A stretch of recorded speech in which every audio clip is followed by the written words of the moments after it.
नमस्कार दोस्तों, आप सुन रहे हैं टून टेल्स आर, एक ऐसा मंच जहां हम सुनते हैं हमारे महान लेखकों की कहानियां, जिन्हें मैंने चुना है इसीलिए ताकि आज की पीढ़ी भी हमारी साहित्यिक विरासत से जुड़ सके।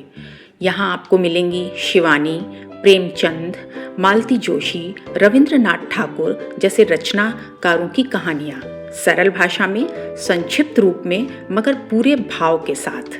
अगर आप भी चाहते हैं कि हमारे बच्चों और युवाओं को इस विरासत का परिचय मिले, तो अभी हमारे चैनल को सब्सक्राइब कीजिए और हमारे साथ इस साहित्यिक यात्रा का हिस्सा बनिए। आज मैं आपको सुनाने जा रही हूँ गुरुदेव रविंद्रनाथ ठाकुर की एक बेहद मार्मिक कहानी, काबुली वाला। ये कहानी है एक अफगानी फेरी वाले और एक छोटी बंगाली बच्ची की अनोखी मासूम दोस्ती की। कहानी शुरू करते हैं। मैं कोलकाता में अपनी पत्नी और 5 साल की बेटी मिनी के साथ रहता हूँ। मिनी बहुत चंचल है, हर वक्त बोलती रहती है, कभी सवाल पूछती है, कभी हंसी मजाक करती है। एक दिन घर के बाहर से एक भारी आवाज आई, काबुली वाला, काबुली वाला। मिनी ने खिड़की से झांका। एक लंबा सा आदमी, कंधे पर बोरा लटकाए, चेहरे पर मोटी दाढ़ी, वो था रहमत, एक अफगानी फेरी वाला। मिनी पहले तो डर गई, लेकिन फिर कुछ ही दिनों में दोनों में गहरी दोस्ती हो गई। रहमत जब जब आता, मिनी उससे बेझिझक बातें करती। वो उसे किशमिश, बादाम देता और दोनों मिलकर खूब हंसते।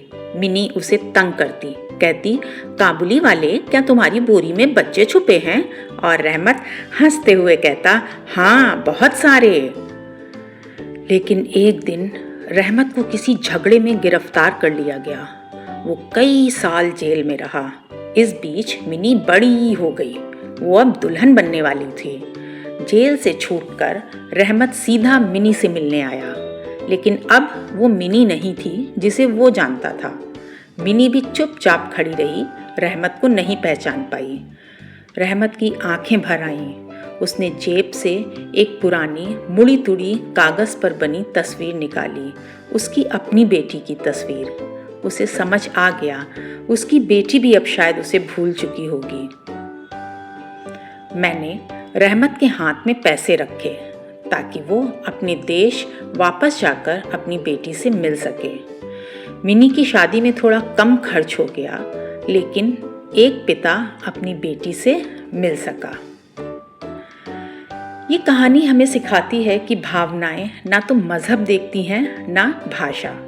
एक अफगानी और एक बंगाली बच्ची की ये मासूम दोस्ती आज भी दिल छू जाती है। तो ये थी काबुली वाला की संक्षिप्त रूप से सुनी कहानी। अगर आपको ये कहानी पसंद आई हो तो हमारे चैनल को सब्सक्राइब कीजिए और कमेंट में बताइए, क्या कभी आपने किसी अनजान के साथ ऐसा कोई दिल से जुड़ा रिश्ता महसूस किया है? फिर मिलेंगे एक नई कहानी के साथ। धन्यवाद।